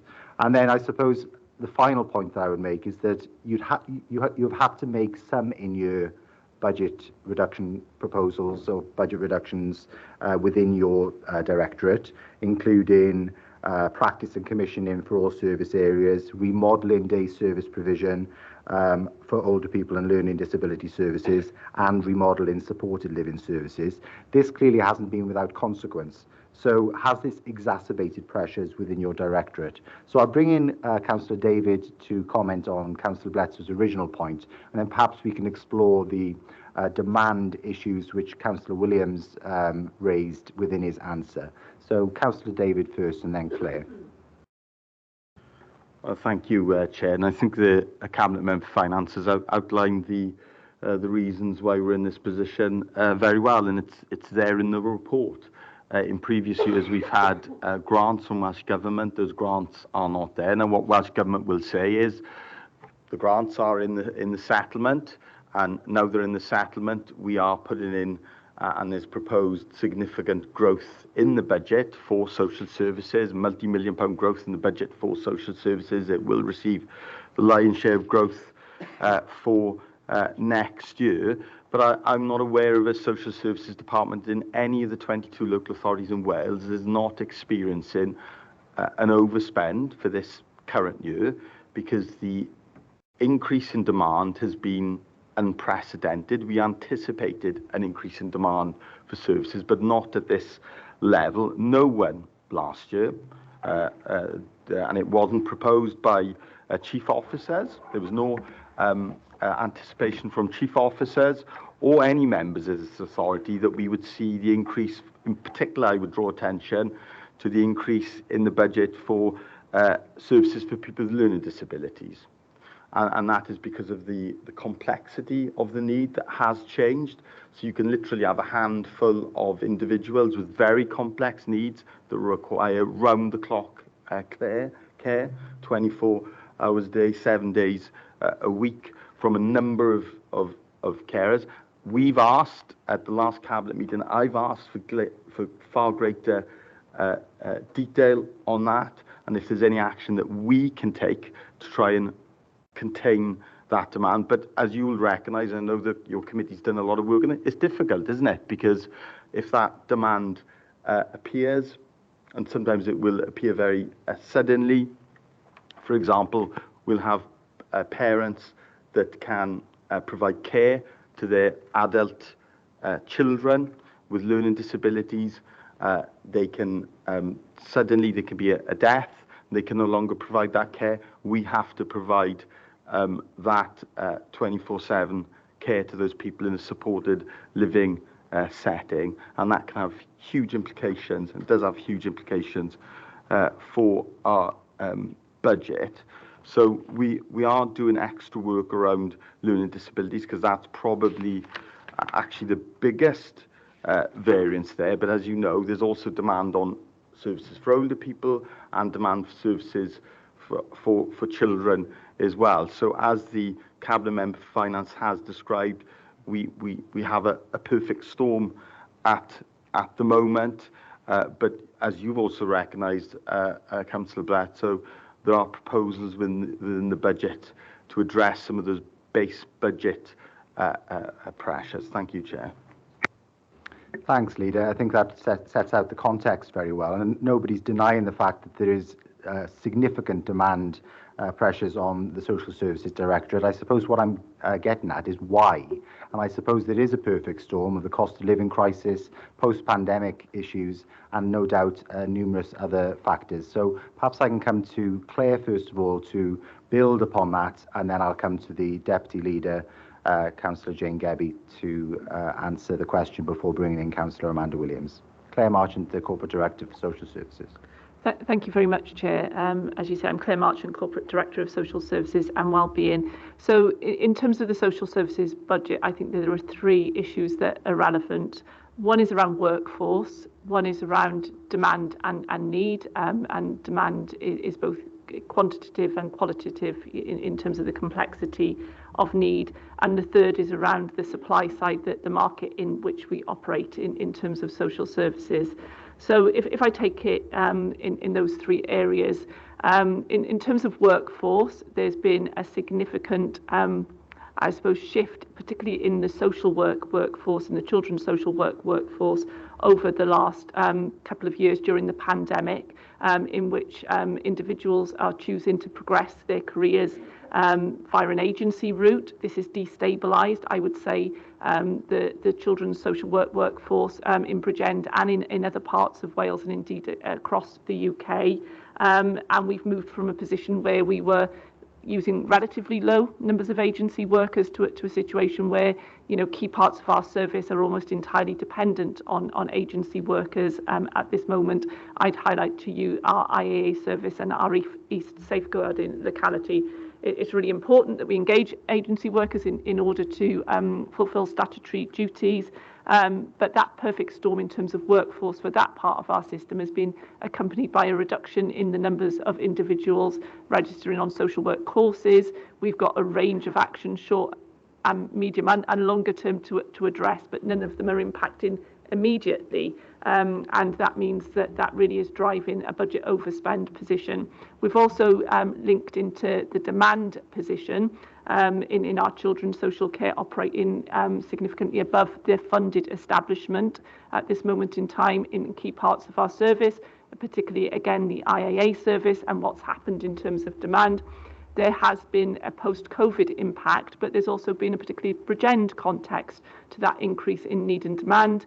We're doing some work and developing a business case with independent professional advisors, and they highlight to us that where you have the sort of profile of child practice review and tragedy that we experienced in Bridgend, you would expect to see an exponential increase in demand over a period of at least 2 years. And that's a report that will be coming forward to the Scrutiny Committee. And I think it's important that we all understand that as a council, that translates not just into, you know, numbers coming to the front door, you know, an increase of 127.9% in assessments in year to date compared to the previous year. And we've got the highest ever number of children on our child protection register in I think the history of Bridgend as a council, and an increase in our numbers of care experienced children. So that demand in children's social care is significant.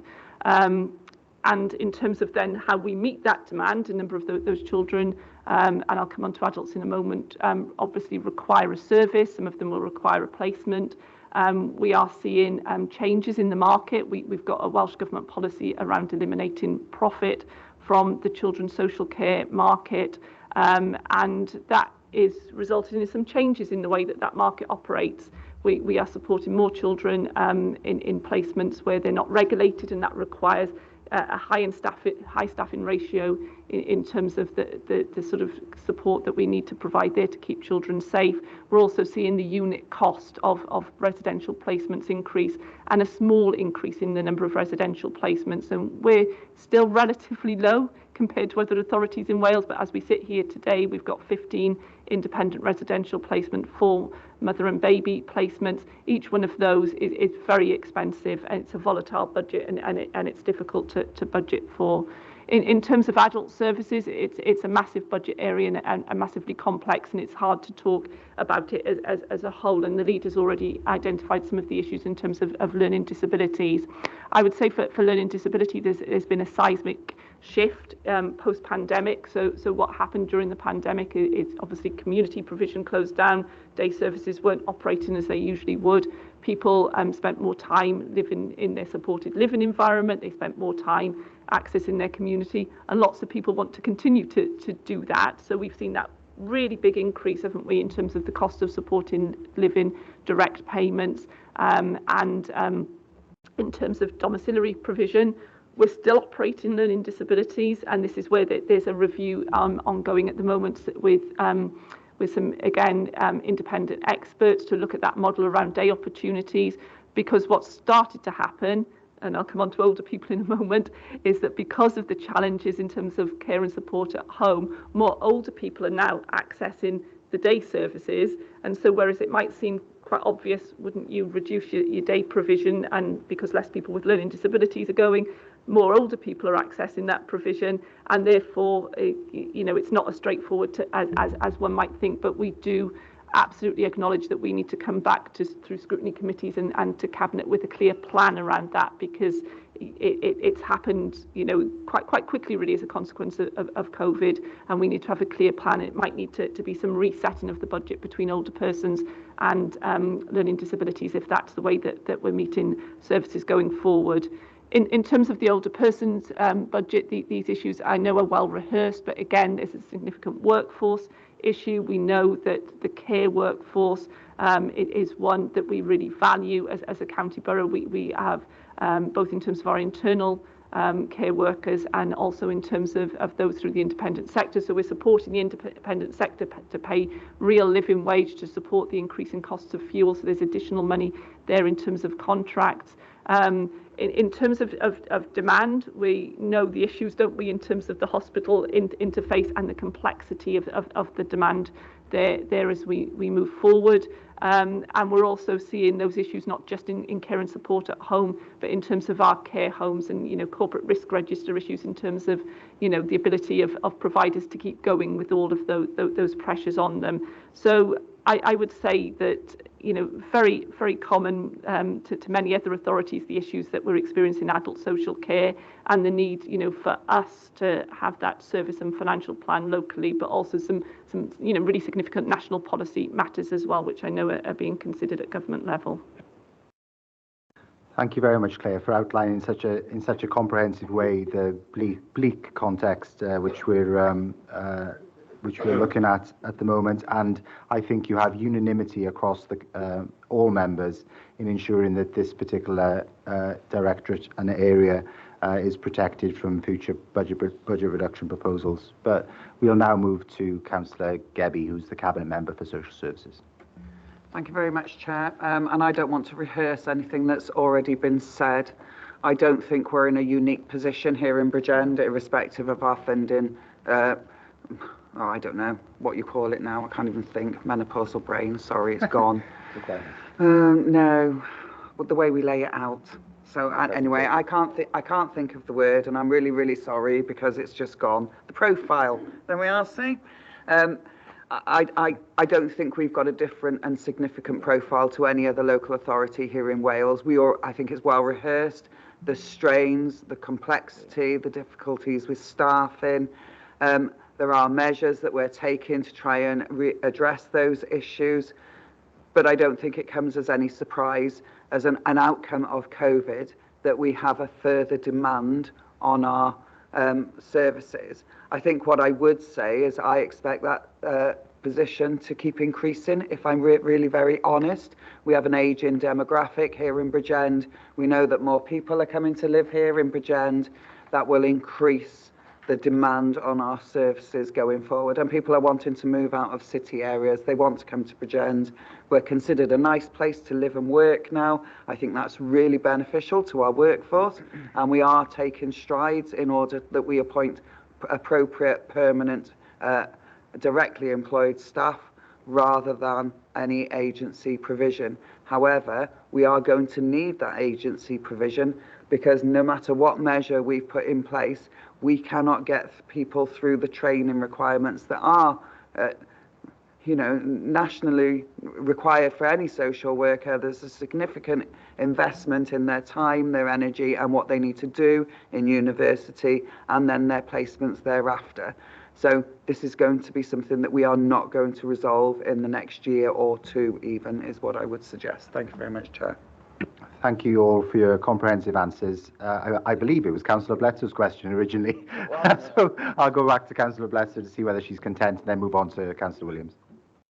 Thank you, Chair. There's some very interesting answers there, certainly.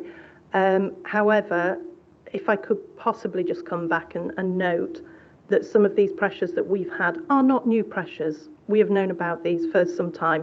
Workforce pressures, the rising costs there and things. It isn't a sudden £15 million swing. It's been coming for a number of years as this. So it's not a shock, and it's indicative that perhaps this directorate has been underfunded for too long, and that in itself is dangerous. And we've seen that with the CIW report. So I am concerned about the risk, and if possible, could I possibly see the risk register for the 15 million that's detailed at all, so I can scrutinise that further? Thank you. Thanks, Councillor Brett. So I believe some of it, as I mentioned previously, was as a result of one-off grants. I think Councillor Howell-Williams mentioned that, which haven't been repeated in this financial year. But Claire, can you commit to providing the information in writing to Councillor Bledsoe and the committee? Yeah, of course. If I just follow up with you, Councillor Bledsoe, so I give it to you in exactly the form that you need. Yeah, thank you for that commitment. We'll now move on to Councillor Amanda Williams, please. Thanks very much. My question is, well, I'm on the Social Services Scrutiny Committee, and we had a full update from Claire Marchant outlining all of the pressures, and I was content with all of the information that she provided in that committee. My final question in that committee was on the £2 million pressures in adult social care for next year. And I'd asked the question in that committee whether it would be enough, because I, like everyone else, know we need to safeguard our most vulnerable in society. And whilst everyone will say, oh, it's not enough money, we want X amount in our budgets, I have concerns here, like Councillor Bledsoe has raised. Does the Directorate have enough money to be able to carry out everything it needs to next year? Are we content with the budget? And one thing we didn't cover, which has been in the news lately, is the fact that it now looks like we're going to have to deal with all of the patients who may be discharged from hospitals as well, because there's a backlog in hospitals and there's bed blocking. And I think it was the Health Minister who said that the hospitals can just discharge those patients without care packages in place. That's going to have a massive impact again on on every local authority and this directorate specifically. So I just wanted to raise the concern. Are we content that this budget is enough for next year? Thanks. I know Councillor Gebby has indicated to me, as she sits next to me, that she'd like to respond, and then I'll bring in Claire to make any additional comments. Councillor Gebby. No, is the honest answer. No. Do I think we have? No, definitely not. But do we have to work within the monies that we get from Welsh Government? Very definitely, yes. I think Welsh Government have been more supportive here in Wales. I'm putting it out there. But I was pleased to note, and I am hopeful, that the Westminster announcement yesterday about £1 billion further funding for health and social care, specifically around beds in hospitals and the employment of extra staff, is going to have some consequential benefit here to Wales, because that will improve our whatever the grant, not the grant monies, because they try not to give it in grant monies, but our consequentials from Welsh Government is what I would say. And what I would also say is that, so my position on health and social care is that until we get social care sorted out, so that's immediate front line out there in the communities, will not benefit any hospital, because we haven't got the staff to deliver the care and support packages at home, and that is what is required. That would help us significantly. There's also been representation here from BCBC. That's not just from myself, that's from the leader, that's from Claire, that's from Mark, that we do not have enough step-down beds, so much so that it was actually asked of the Minister last week by our Assembly member. These are conversations that we've got to continue having as a theory, as a background to health and social care. We moved away from community beds because we didn't have the demand on the services that were there. We closed community hospitals across Wales, but actually Bridgend is in a poorer position because of that. It is something that we are working and seeking to address with our health board colleagues. No, it's not enough, but we still have to circle our round, or circle our square, or whatever it is that we're supposed to be saying in this committee this morning. And I think that's important because we have to work within our budget settlements. It's going to be pressured. We know that it's a massive challenge. Is it something that we can deal with officers? Yes, very definitely. We have no intention of letting the public down out there. Those ones that are the most vulnerable and the most significantly at risk, we will manage going forward. Thank you very much, Chair. Thank you for such an honest assessment, and let's hope that those budget consequentials from Westminster flow down to this local authority and others so that we can cope with some of the issues within this specific policy area. I know the leader's indicated, Claire, so perhaps I can ask you to defer to him first and then we'll hear from you. The leader, Councillor Hugh David. Yeah, thank you, Chair. Just to say that we're hopeful there will be a consequential from the UK government's announcement yesterday, but quite often announcements made by UK government of new money is not new money at all. It is rebadged spending commitments that have already been made, and we've experienced in the past the announcement of new monies by UK government, and there's been no extra new money for Wales, and if there's no new extra money for Welsh government, there's no new extra money for health and social care here in Wales. So no doubt Welsh Government will be undertaking analysis as we speak. They have a team that specifically works on this to make sure that Wales gets its fair share. But obviously, if there is good news, we'll share that with colleagues. But I think the Deputy Leader has described very well the position we are in. And colleagues have been saying earlier that they're not happy with the proposals around school budgets, not happy with the level of growth for social services. This adds to the list, doesn't it, in terms of squaring that circle, and the circle seems to be getting bigger, doesn't it, or the square, one of the two, and that is the difficulty that we have, and it is a real dilemma that I know you've alluded to several times, Chair, that we're identifying the need for additional growth. We don't want the council tax increase to be as high as it is. We don't want some of the savings to be made. But we haven't had, obviously, alternative plans yet. But I know that's something we'll continue to discuss. And if we can identify alternatives, of course, we'll want to work with colleagues on that. Thank you, Chair. Thanks very much, Leader. Go to Claire now to make any additional comments.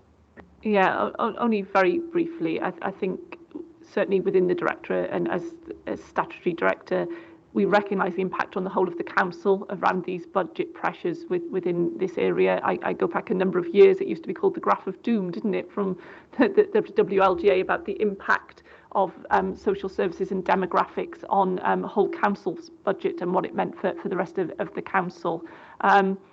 Just to put it on the record, in my annual report that I took to council in September or October this year, I think it was, it set out what the gap was, and I think it was 12 million that I was advising at that time. So that's as part of the annual report that council approved.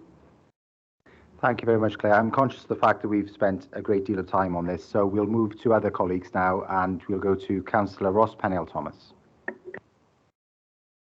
Chair. Just adding to what Councillor Mandy Williams has said, and also the Deputy Leader. These pages of this report point out, well, it's a stark picture, really, isn't it? And if nothing else, really demonstrate very clearly the pressures and the dire straits that this department is in.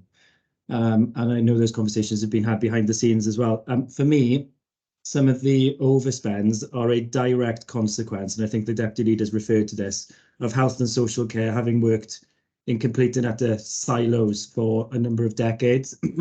So I welcome the fact that conversations are taking place behind the scenes, that lobbying is taking place, hopefully with those at the very top of Welsh Government in the NHS holding the purse strings. And let's be perfectly honest amongst ourselves, the purse strings for the NHS are significant.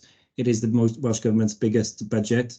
And I really hope that those conversations focus around a system change, a culture change, that an invest to save model, where prevention and promotion and independence is a win-win for all. So I think that's really important. Just coming to the underspends, the mental health supported accommodation, £245,000 as a result of grant funding. Are we expecting that grant funding to continue into the new financial year? Thank you, Councillor Pennell-Thomas. Claire, can you answer that question for Councillor Thomas? We certainly hope so, if I put it that way. There's always volatility around grant. In fact, you know, we still may see a little bit more grant come in before year end, and everything crossed that the actual position, you know, improves a little bit before year end. Grant just makes it so difficult to plan, doesn't it, from a financial perspective? Thank you, Claire. Councillor Gebby would like to contribute as well. Thank you very much, Chair. I just wanted to comment really on the preventative work and the way we would like to work. The more we can keep people living in their homes, living out in the communities with the support services that they require, so whether that be from local government or from our health colleagues or indeed third sector, we need to deliver that out in our communities. That will help us significantly going forwards budgetary wise, because at the minute we have people that we know had they had some physio, as an example, 2 years ago, they might not be in the position of needing a steady to assist them getting in and out of bed. That's just a very plain example. But the more we can get people out in our communities to look after themselves, to keep themselves fit and healthy, that's preventative. And that will decrease the demand on our services. But it will also assist any health board, because it stops people going into hospitals, which is one of the major pressures on public services today. Thanks very much, Chair. Thank you, Councillor Gebby. Councillor Pennell-Thomas, does that answer your question? Thanks, Chair. Thanks very much. Councillor Walter, you've been extremely patient, so thank you very much for that. I'll bring you in now. Councillor Graham Walter. Yeah, thank you, Chair. I was actually going to move that we proceed with next business, bearing in mind we've spent nearly 2 hours and got halfway through a Q3 revenue forecast. Much of the discussion has been about areas that have been well explored through the subject scrutiny committees, and much of the discussion has been about budget conversation that we're going to have later. So I'm just respectfully suggesting that we move on. Thank you for your contribution, Councillor Walter. This is an opportunity, our final opportunity, to question Cabinet members and corporate directors on this area, and I've been directed by scrutiny officers to take any questions on this area now. But thank you very much for your observations. We will continue with any other questions on Social Services and Wellbeing Directorate. Councillor Blundell. It's not a question, Chair, as you'd be quite imagine. It's just I wanted to correct something I may have said earlier, if you'd indulge me, Chair. The baby's not born yet, and it's messing with my brain already, I can tell you. So at the 22-23 start of the year, the current school's delegated budget was 105 mil, and then on the base of 23-24 is 110 with pay and inflationary costs, and then that's risen to 116 with the new pay inflation. So when I said 11 million, I was correct, and when others have said 6, we're also correct. I just wanted to correct the figures, because some may have thinking that me and Councillor Williams have two very different figures when actually it's the same figure. But I just wanted to correct the record on that. Thank you for your indulgence, Chair. Thank you for that clarification. Are there any other comments on the Social Services and Wellbeing Directorate? On that basis, we move forward to the Communities Directorate, and that is page 16 to 18. Now time for Janine to have a grilling. For paragraph 4.3.3, does anyone have any questions?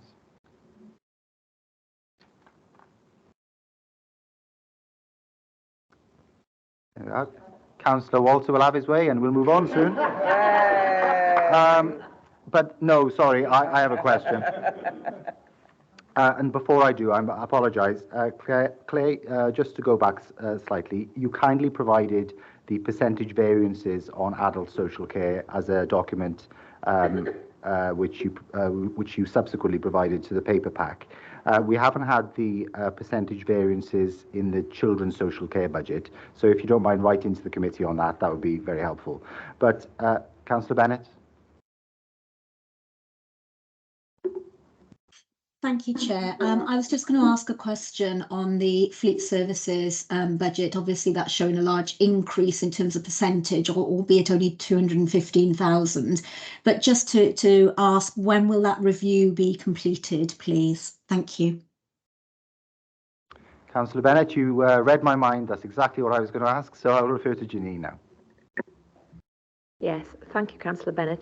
That is something that we're undertaking currently. Just to explain a little bit of background to this, when that fleet services, that's the joint maintenance depot at T Thomas that we have with South Wales Police and ourselves, when that was set up, it was predicated on a significant amount of productivity in terms of hours, 15,000 hours, I think it was. And at full tilt, that facility only achieves in the region of 6,000 hours. So there is a fundamental issue with the budget on inception of that facility, and that is what we're looking at now, and looking at time charging and costing, and also looking at the workforce. They're very skilled mechanics there, but looking how we can do training so we can move them onto electric vehicles and possibly hydrogen in the future as well. There's quite a lot we have to review with our colleagues at South Wales Police. That's going on now, and I'm hoping that by late summer we'll be able to come back with a revised business model and reverse some of these project variances, the overspend that we have seen for the last couple of years. So thank you, Chair. Thank you very much, Janine. Councillor Bennett, you content? I am, but can I ask another question? Because I really generally don't know the answer to this. Janine, is this does this also provide a service to taxi drivers and taxi vehicles? Is this the correct service, or am I thinking about something else? Yes, that's correct, Councillor Bennett. Currently, all licensed taxi cars go through this service as well. So if there is a change to the decision of licensing that taxis can use other facilities, that may impact on this budget further. Is that correct? Yes, it'll all be considered in the round. Yeah, absolutely. Okay, thank you, Chair. Thank you for that indulgence. Thank you, Councillor Bennett. Councillor Penhill-Thomas, please. Thanks very much, Chair. Just very quickly on highway services, obviously noting quite a significant underspend there. I call this a stupid question, but I'm looking for clarity, really. Is the fact that we are struggling with recruitment having a direct impact on the works we have planned and are carrying out, or are we managing to cobble things together and plough on as best we can? Thanks, Councillor Penhill-Thomas. Janine? Yes, thank you, Councillor Penhill. Thomas, there are, the way the service is set up, there are works, for instance, like the highway resurfacing works, and that's gone ahead because all of that's contracted work. What this is the revenue budget of directly employed staff. And yes, it absolutely is having an impact because we have a significant number of vacancies, not just here, but all across the Communities Directorate. For instance, we've got vacancies in our hazarding gangs, and that has a real issue for us, of course, particularly during the summer when we have vegetation growing. We have lots of member referrals for trees and hedges, etc. That is causing us an issue. There's some issues with in the construction department, getting some surveyors and getting things, highway engineers. Very, very difficult to recruit highway engineers into the service, and in our stores generally. So there are, I'm afraid, significant vacancies across the piece. That's why we've got that underspend. We're trying all efforts to try and recruit people into the service. And whilst it is impacting on some areas, not all, if that is an answer to your question. So thank you. Thank you. Councillor Penhill-Thomas, you content? Just quickly come back, just to ask the director to look into a crystal ball, I guess. Are you confident in terms of the hazarding? I mean, I'm sure members across the chamber will agree. The overgrowth of vegetation, the aesthetics of the county borough, I think possibly fell to an all-time low this summer. I know you've had significant issues in the hazarding team. I really hope through whatever channels that we can use to recruit people that we nip this in the bud before the growth season, or certainly through the growth season next year, in order that streets, lanes, entrances and exits to the county borough do not look like the day of the Triffids, as unfortunately in some places they have because of the pressures on the service. Yeah, thank you, Councillor Penhill-Thomas. Janine, please. Yes, thank you, Chair. Councillor Penhill-Thomas, what we always do now is we prioritise the hazarding. Obviously, health and safety is critically important for us, so we need to make sure that we don't have junctions obscured and where trees could cause or bushes could cause hazards. We get to those first. What the impact will be, however, is that we won't be able to get to those that are considered more cosmetic, and that's the comment that you're making, really. We have to put health and safety first. What we need to do is review this now in the spring, because of course vegetation starts growing come April, come May. So we do need to be in a position, but we may have to look at alternative ways of delivering this service going forward if we can't recruit into the department itself. Because of course it's a very important part of visual amenity and not just hazarding. I would say the weed regime, the weed cutting regimes we've got on the grass cutting as well, just as important for the aesthetics of how the borough looks. There's a number of things that we need to review this spring going forward. So thank you for your question. Thank you, Janine. I know Councillor Spanswick, the Cabinet Member for Communities, would like to contribute as well. Thank you, Chair. I couldn't just sit here and hold back. And I totally agree with Councillor Penhill-Thomas. The visual view, the look, the feel of the county borough as you drive in, we need to ensure we do that work, albeit apart from maybe a meter on main roads, it's not statutory work. And we've been discussing today with education, let's not cut that. There's the growth and educate and social services, but this is a major area as well, but it's been cut and cut and cut. But we are looking at different ways of working, and one of them is whether we do the weed spraying contract that we've done, and whether there's more better cultural ways of doing things, but they take more money, take more resources. But it's definitely something we need to look at and do better.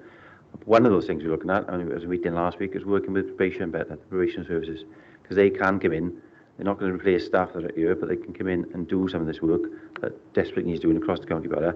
And that's not just the Communities Directorate, across all directorates we can work better with the probation services, and so that is an area that's being looked at now. Thank you, Councillor Spanswick. Councillor Penhill-Thomas, you content? Yes, thanks. Noted, Chair. Many thanks. Councillor Amanda Williams.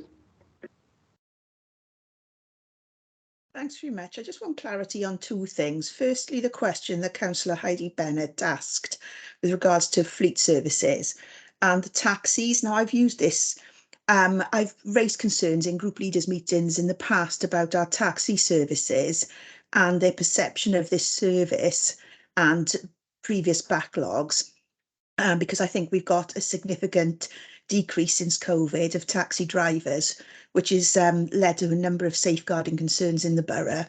So I just want clarification, though, that we're not going to be, if we're not at productivity, we're not going to be forcing all of these taxi drivers to use this service just so that we can reduce our budgets.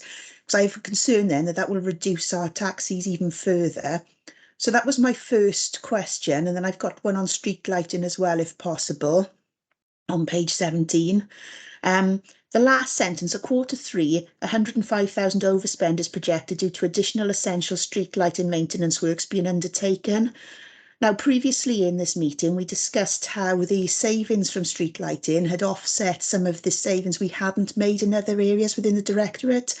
But we're now at Q3 saying there's going to be 105,000 overspend due to additional essential street lighting maintenance. I wondered what that street lighting and maintenance is and why we're now at an overspend, and also could we have clarification as to where we are with replacing all the street lights in the borough? Are they all replaced now, or are we still waiting for some areas to be replaced? Thanks. Thank you, Councillor Williams. Councillor Good has indicated he'd like to contribute. Thank you, Chair. Just to come back on Councillor Williams' first question around the taxi licensing. So that sits with the licensing committee rather than with the Cabinet, but I can tell the Council that a review is taking place, I believe, through that committee via the Shared Regulatory Services. So that will be coming back to us at some point soon, I would imagine. Thank you. And Janine, would you like to make any additional comments? Yes, I was going to refer to the second question, if I may, from Councillor Williams. Yeah, absolutely. With regard to the street lighting, at the beginning of the year, we had that projected underspend because we'd made savings. So we used that to counterbalance savings that we hadn't achieved in previous years. But what we have had in Q3 is some essential maintenance that was required to be done in Q3, and I believe that's as a result of road traffic collisions. We've had a number of streetlights that have needed replacement and or repair and or maintenance.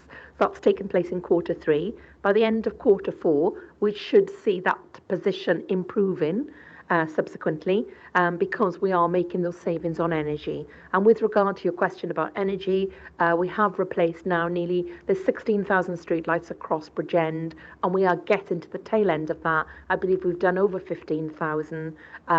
We are literally just replacing the last 1,000.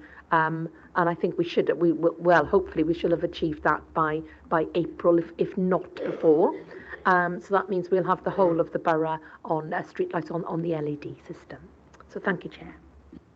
Thank you very much, Janine. Unless Councillor Pennell-Thomas has anything further to add, we'll move on to the Chief Executive's Directorate.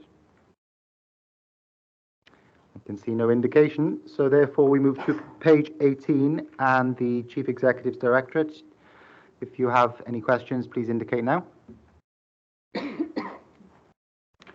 I have one point of clarification, if I may, and that is in legal, democratic and regulatory services.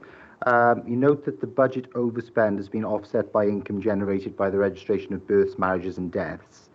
The overspend seems to indicate that it would be £77,000 more, so therefore it would be £154,000, and the figures of both are just coincidentally £77,000. So is that correct? It seems to be offset by an additional births, marriages and deaths. So without that figure being offset, it would be £77,000 more than it currently is. So it may very well be a coincidence that they're both £77,000, but it just struck me as an odd anomaly. Perhaps you can write to the committee. I was going to say, can I write to you and just confirm I don't expect an answer off the top of your head. Councillor Griffiths, please. Thank you, Chair. There's a question on page 18 around the ICT budget and the printing costs. It seems that our printing costs are still very, very high, and I'm confused by the relationship between the printing costs and where staff work. It suggests that most of the printing is going for staff rather than for residents. And I just wonder whether there's more that we can do to move to a paperless borough. Thanks, Councillor Griffiths. As far as I'm aware, it's due to the cost of the printers, but I'll defer to other colleagues who would like to take that. I'm quite happy Karis, to take will that take one, it? Chair. Yeah. I think there are two sides to this. One is that we are locked into contracts with regards to our printing services, and that the rental fee, if you like, for the printers that we have across our estate, and those costs are fixed. I suspect prior to COVID, they were met, if you like, by recharges out to directorates every time they printed. So for every sheet of paper they printed, there was a click rate, and that would come back in, and it would balance the budget for ICT to be able to pay those contracts. Obviously, with during COVID and now that we're working in a hybrid model, staff are not in as much as they were. They're not printing as much as they were. So I think we'll have seen a reduction in that, which is very positive. But we are locked into these old contracts. So we still need to pay those contracts until such time as they expire. Once they expire, we will obviously review that and review the volume of printing that we anticipate to do going forward based on our new ways of working. Does that explain it for you, Councillor Griffiths? Yes, thank you, Karen. Yes, that's what I expected. I think it's to be lauded that we are actually reducing the paper costs, and I think the more that we can do to continue that process and fix the contracts in the longer term, that'll be fantastic. Thank you. Thank you, Councillor Griffiths. Thank you, Caris. Deborah? Thank you, Chair. I was just going to go back on the legal services question, if that's okay, save picking it up later. Yeah, it is that both figures are correct. It just so happens that the registrar's figure is an underspend of 77,000, and then with various other overspends and underspends through the rest of the service, that it comes out an overall. Sorry, I'm missing an overall overspend of 77,000. So I know it looks a bit odd that they're both the same figure, but they are. There we are. Just shows I read my papers. Anyway, we'll unless there are any comments on the Chief Executive's Directorate, we'll move to council-wide budgets, pages 20 to 21. Are there any comments? Councillor Pennell-Thomas?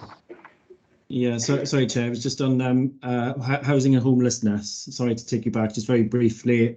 Clearly, on the face of it, a £1.278 million underspend is very significant. It looks bad and would look bad to members of the public if they were just to pick up those figures. I think it's well explained in the report that a large part of that underspend, the lion's share of that underspend actually, is as a result of ongoing Welsh Government grant funding. Can't begin to imagine how frustrating officers find the ongoing nature of grant funding from year to year, not quite knowing whether in ongoing financial years that funding will continue. So I'm wondering if there's any conversations taking place at a high level within Welsh Government, between local authorities, WLJ and Welsh Government, with regards to adding homelessness funding to local authority revenue budgets, so that it's not grant funding, so that we can consider this as part of the wider round. Obviously, ending homelessness is a Welsh Government priority. But as at an officer level, I can't begin to imagine how frustrating it is not knowing quite what's going to exist in this particular budget year on year. Okay, thank you, Councillor Pennell-Thomas. I'll bring in Mark, Chief Executive. Thank you, Chair. Just to reassure Councillor Pennell-Thomas, that's the kind of conversation I have on a regular basis with Welsh Government, not just on homelessness, actually, in a general sense, that we would obviously rather it as part of our annual settlement rather than as grant, because it makes it far easier to manage and plan. So only to support what he says, it makes it far more difficult to make budgets balance. It ends up with anomalies such as this one, which is almost entirely based on the receipt of grant, which, while it's very welcome, obviously does mean that in terms of planning budgets, that makes it that much more difficult. So just to reassure him, yes, conversations, not just obviously this authority, but across Wales and with the WLJ happen on a regular basis on that. Thank you, Mark. Councillor Pennell-Thomas, you content? Fab, yeah, let's hope those conversations are fruitful. Thanks. Many thanks. Councillor Griffiths? Thank you, Chair. So question on page 20 on the other corporate budgets, which shows a projected underspend at the end of the year of about 5.7 million, which is obviously a very substantial number. The commentary below, I don't think really clarifies why that underspend is. And I've got a follow-up question then, which is, if we have that underspend, what is in our budgets for next year for this particular figure, and have we adjusted that to the outturn for this year? Thank you. Very salient point. Caris or Mark, would you like to take that? Caris is happy to take that. Councillor Griffiths. Thank you, Councillor Griffiths. I mean, the total council-wide budgets does cover a number of different budgets, and there, as you say, there are details in here with regards to what they are. Some of the other ones that you see at the bottom are things like I've already mentioned in response to an earlier question around pay and price. So there's money in the corporate-wide budgets which we transfer out as and when those things become apparent in the costs that are happening. There's also money in there in relation to non-domestic rate relief, which we're anticipating fully spending this year, and that there is a little bit of contingency in there. Now, there is some underspend this year, as has been said, and you've asked a very valid question about, so what are we going to do with that next year? As I've already mentioned, and we've covered a few times, we have big pressures moving forward into next year. So the intention is that that money stays in the base budget and helps us and enables us to balance next year's budget, particularly in relation to the pay and price pressures which we're anticipating for the new financial year. Does that answer your question, Councillor Griffiths?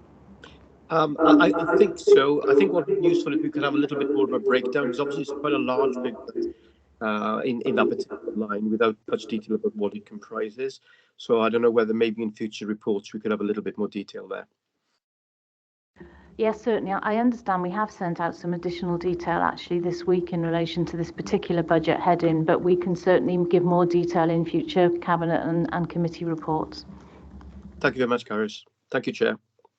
Thank you, Councillor Griffiths. I think we did have some more detail on it this week, but if you do require anything else, please do notify the scrutiny officers or the finance team, and they'll be happy to provide it for you. So we'll go to the Deputy Leader now, and then I know the Chief Executive would like to add some comments.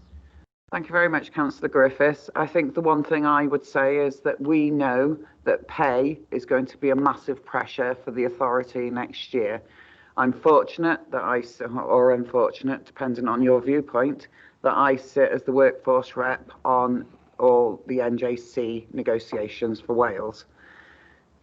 I can tell you that the expectation is that any pay claim from Green Book employees is in excess of 10%, because they want to base their pay claim on RPI.